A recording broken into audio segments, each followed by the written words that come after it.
trauma that's been inflicted, certainly across an immigrant community, but to every single Minnesotan, is unlike anything we've witnessed. We've been through challenges, we've been through natural disasters, we've been through COVID, but this is something that I don't think any state has ever experienced. And through that entire time, the dignity, the compassion, the love, the care, and the absolute determination to do what was right never wavered amongst Minnesotans, whether it was standing in minus 40 degrees temperatures or it was delivering food to a family that simply wanted to feed their children. Minnesotans never wavered. And for that, I will be forever grateful. I think it's probably safe to say the rest of the country will be forever grateful because they showed what it means to stand up for what's right, to stand up for the true principles of this country, to stand with the Constitution, and to stand with human decency. And so I want to note that the announcement today by Mr. Holman, we are cautiously optimistic, as we've said, and that this surge of untrained, aggressive federal agents are going to leave Minnesota. And I guess they'll go wherever they're going to go. But the fact of the matter is, they left us with deep damage, generational trauma. They left us with economic ruin in some cases. They left us with many unanswered questions. Where are our children? Where and what is the process of the investigations into those that were responsible for the deaths of Renee and Alex? So while the federal government may move on to whatever next thing they want to do, the state of Minnesota and our administration is unwaveringly focused on the recovery of what they did. And there will be many steps in this process, many answers that we still need to get and will pursue. But as we started earlier this week, one of the first things we can do and what we're focusing on today is what can we start doing on the economic recovery, the damage that has been done to our economy, specifically to small business owners, and even more specifically to immigrant small business owners, which for every other administration and for most of our history is the epitome of the American dream. Come to this country with nothing and build something to be proud of, build something that creates jobs, build something that creates this incredible diversity and a food scene across this state that is second to none, to entrepreneurship, to the work that they've done. Meeting a few weeks ago down at the Hmong Market, and a gentleman who came here and got a food stall, and 3 of his children are now medical doctors that went through American universities to become medical doctors to help make this state the best for health care. Those are stories we should be celebrating, not dangerous police chases through peaceful neighborhoods, not little boys in little backpacks being hauled away, and not mourning of parents and family for American and Minnesota citizens being killed on the streets. So, Minnesota, on behalf of not just this state but the country, thank you. That same energy now needs to be directed towards recovery, to finding ways that people have done during these challenging months to go forward. So I want to say this damage is still being assessed, but we do know, and you're going to hear from some folks, you're going to hear from Henry, you'll hear from Commissioner Varilek about where we're at on the front end of this, and we're going to be proposing a reinstitution of our Small Business Emergency Fund. It's what we used very successfully during COVID in the recovery and the economic recovery that we saw in Minnesota that outpaced most of the rest of the country. We're going to be proposing a first-time $10 million one-time targeted loans, forgivable loans that we know, and I want to be very clear, is a very small piece of this, but what I am going to challenge as we get ready to start here in a few days, the legislative session, this legislative session needs to be about recovery of the damage that's been done to us. I am also asking our team, and I'm going to make appeals to our federal delegation, the federal government needs to pay for what they broke here. There are going to be accountability on the things that happened, but one of the things is the incredible and immense costs that were borne by the people of this state. The federal government needs to be responsible. You don't get to break things and then just leave without doing something about it. So we're going to be asking the federal delegation to be investing and doing the things necessary. We have been in contact with federal leadership as a negotiation is happening right now on DHS funding and all of the things that we have an expectation, whether it be the investigations, whether it be going forward, no masks, because this, I got to tell you, one of the things, and I'm in contact with a lot of my colleagues, both at the federal level with the Senate and the House, but especially governors. I don't want these folks showing up somewhere else and doing this. So the changes that need to be made, the investments that need to come back, they need to show, they being the federal government and they being this administration, they need to do more. But I'm not going to hold my breath that the federal government's going to do the right thing. What I am going to do is I'm going to bet on the people of this state, and when we come into this legislative session, an expectation is this should be a bipartisan effort to protect these businesses, to protect what we have in Minnesota, to make changes here to improve this state. That should be very easy, and I think we've seen just some of the data surrounding this. There's very few things in this state that are more unpopular than what just happened to us, and there's few things that are more popular than recovery and supporting small businesses. So Minnesota, I know you've been through a lot. I know that we're still in the deep part of winter, but it's going to be 40 today here. The sun's going to be shining, probably a pretty good metaphor for spring is out there, summer over the horizon, but it's going to take a lot of work. So the expectation is of myself and our administration and the elected leaders, we get busy in this legislative session and start repairing the damage from this, start putting in safeguards that it doesn't happen again. And I think using the momentum that we have to celebrate, Minnesota's reputation has been pretty well solidified out there of caring, gritty people who back down to nothing and do the right thing for their neighbors. And I think now we continue that same attitude into this legislative session and into this recovery to help the folks standing behind me and thousands of others to get back what they do best, creating jobs, creating opportunities, creating a good life, being able to see their children go off to school and then celebrate by, watching a baseball game when things start up here this spring. We're not asking that much, but there's going to be work to do. You've got our pledge that we will do everything possible to make that happen, and today is a very small first step, but it is a concrete step that can make a difference. With that, I'm going to turn to Deed Commissioner Matt Varilek to talk a little bit about how we expect this program to work, and then we'll hear from Henry as a spokesperson for what the impact has been of a small business and what this can do to help. Commissioner Varilek.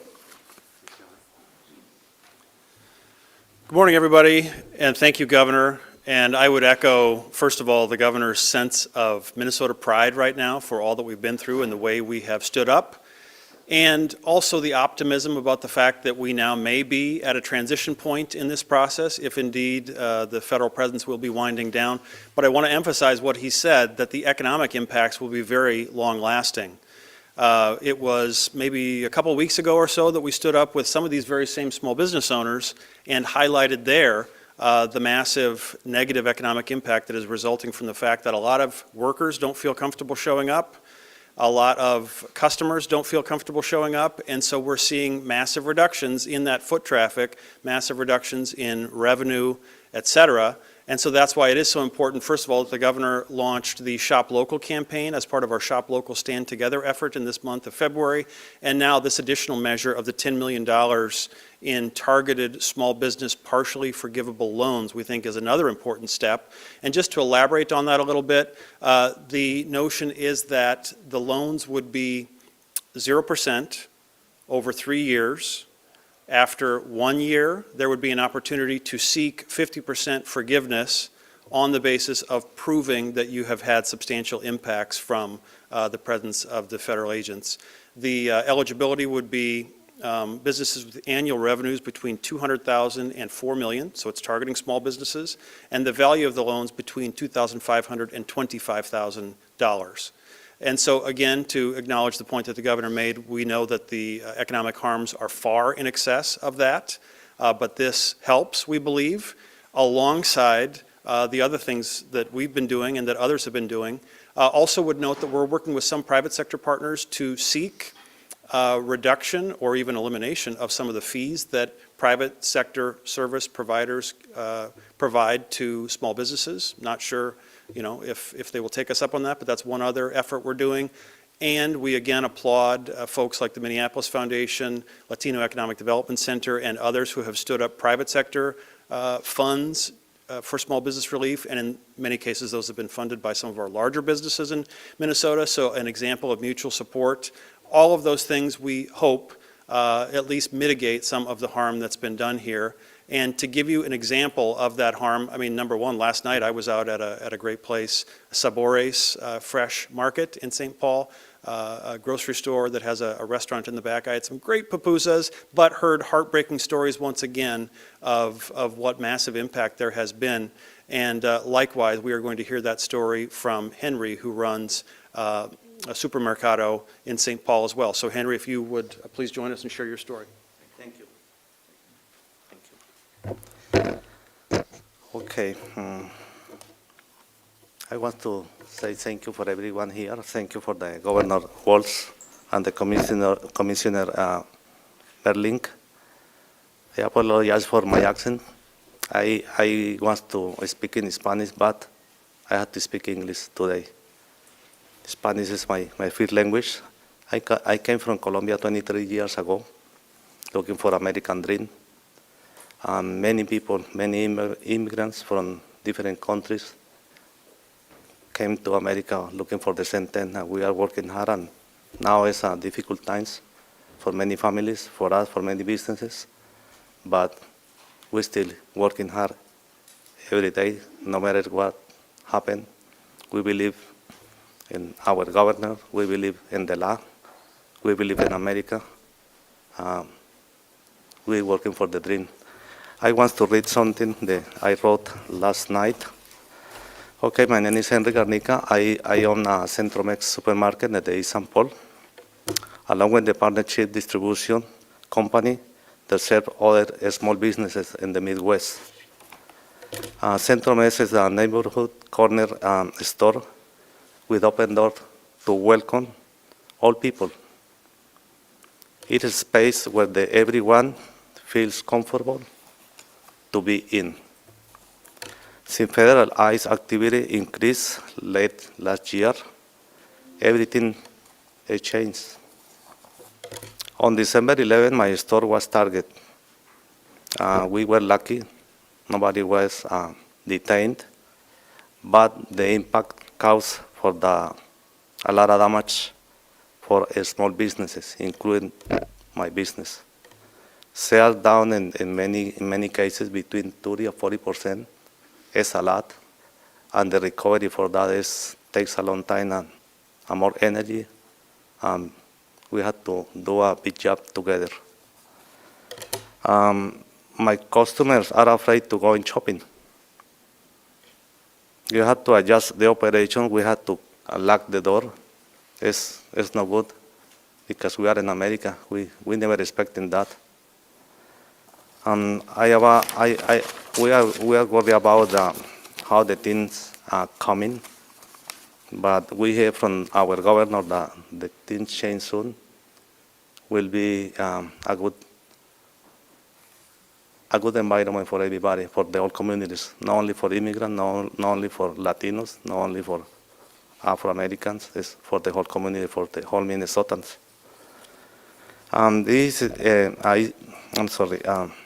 Through my distribution company, I see the impact across the other small businesses too.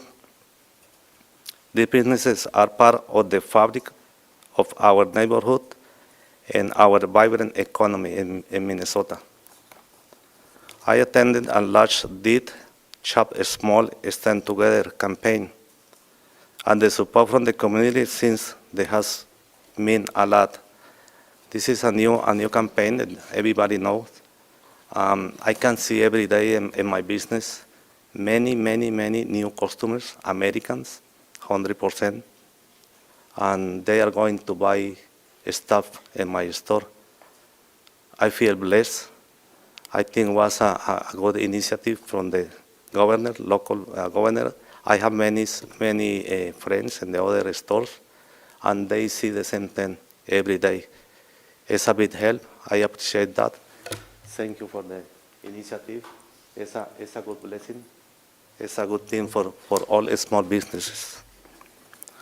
But sales drop like they have. Goodwill alone can cover rent or payroll. Small businesses don't have a safety net. The proposed 10 million forgiveness loan package could be give a business like breathing room to keep employees, to keep the staff, to keep paying the payroll, to keep restocking the shelf. But we need more. I think we're expecting at least 3 or 4 or maybe 6 months for recover the business again, because we are in a really tough situation. With the community support and smart economic relief, we can move forward. Finally, I want to say I am grateful for leaders who are standing with the small businesses during this difficult time. I am also incredibly thankful for the community members and volunteers who show up to help every day, no matter the weather. Our governor says people working below zero, 23 below zero, and many volunteers without anything expecting get any money. They support in the small business, they support in the communities, not only in the East St. Paul. I understand it's in the whole Minnesota state. It's why I feel really proud living in Minnesota. My respect for the all volunteers, my respect for the all Minnesotan people, for the governor, for the police department, for everybody. We feel safe, but we need to feel the freedom again. This is a thing that I had to keep it every day. Almost I put it on my pillow, make sure don't forget it for the next day. And the other thing I had to keep on my pocket is my ID. But hopefully we don't have to do this more. Finally, no matter the weather, the volunteers working strong with the warmer hearts, and they are a good example, the peace, love, and big community in Minnesota with an entire community. Thank you, Governor Wolf. Thank you, Commissioner. Thank you, and thank you for everybody, and God bless the all volunteers. God bless Minnesota. God bless all Minnesotans and all the small businesses, because we need to work hard and make the Minnesota hard, strong, and big state. And thank you so much for the opportunity. Grateful. Appreciate it. Well, thank you, Henry. And to Henry, and I want to speak directly to Minnesota's immigrant community, by extension, America's immigrant community. We see you, we hear you, we value everything that you bring. We understand here in Minnesota that there is no Minnesota without our immigrant community. And it was the wave of Norwegian and German immigrants a century ago, Hmong immigrants half a century ago, Somali, East African, no matter where you come from. We believe in those words. Give us your tired, your poor, your huddled masses yearning to be breathe free. This is a place you can breathe free. And my message to you is, the majority of Minnesotans and Americans stand on your side. They stand on the side that immigration is the core of who we are and that human decency.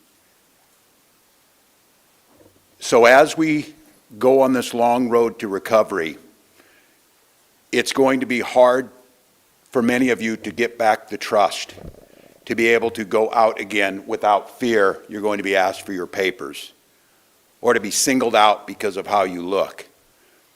We in here in Minnesota have always made that clear, and I will attest, that's why we were the target of this, because we are a successful multiracial, multicultural state that has one of the highest standards of living, that values our people and understands the people standing behind us are making that happen.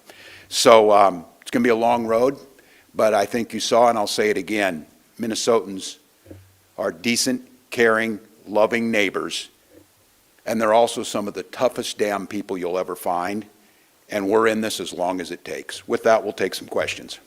Governor, how did this come together? You've been in talks quite a while with Borders Our Home, and can you walk us through that?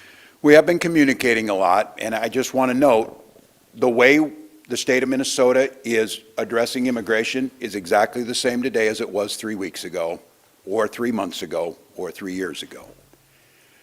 We've said that we are more than willing, and we understand it's our responsibility, and we support humane, rule of law immigration reform. It's why I've advocated as a member of Congress and as a governor that we need to have reforms that allow a path to citizenship for the folks we want here and the ability to do targeted enforcement for those who shouldn't be here. So we continue to express that. We continue to work. I think probably what changed was when Tom Homan came here, I could get a conversation with someone. Not a single interaction, Kristi Noem, Bavino, or any of the rest of them, and an arrogance that it didn't matter. And I think, as I said again, it became very clear to the administration, especially after the murders of Renee and Alex, and the horrific actions of these agents on the ground, that an issue the president saw himself as being strong, certainly politically, has eroded into a albatross around their neck. And so I think, in my take was, they knew they needed to get out of here, but in very Trumpian fashion, they needed to save face. So we've been talking, and I will say this, Tom Homan said today that he and I disagree on a lot of things. That is probably an understatement. But as I said when he first came in, and first thing he did was call me when he landed and then meet the next morning, is that at least there was a consistency to what he said, and he followed through with it. So we got indications that this is where they were headed. And again, I think probably we would be back to that pre-surge number in the very near future.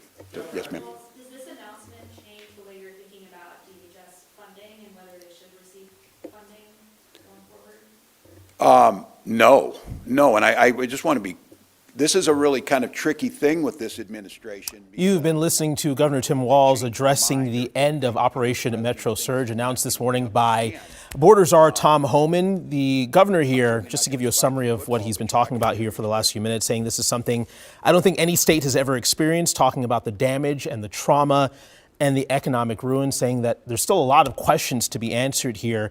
But he did credit Minnesotans throughout all of this, saying Minnesotans have never wavered. He credited Minnesotans for showing the country what it means to stand up for what's right, to stand up for human decency, and says he's cautiously optimistic after the announcement by Homan this morning. He also talked about how energy is now being directed towards recovery for small businesses. Many of them say they've been ravaged in the aftermath of Operation Metro Surge. We heard from that St. Paul business owner who says they were impacted. Sales dropped by as much as 40% here in the last 3 months as Operation Metro Surge has gone on.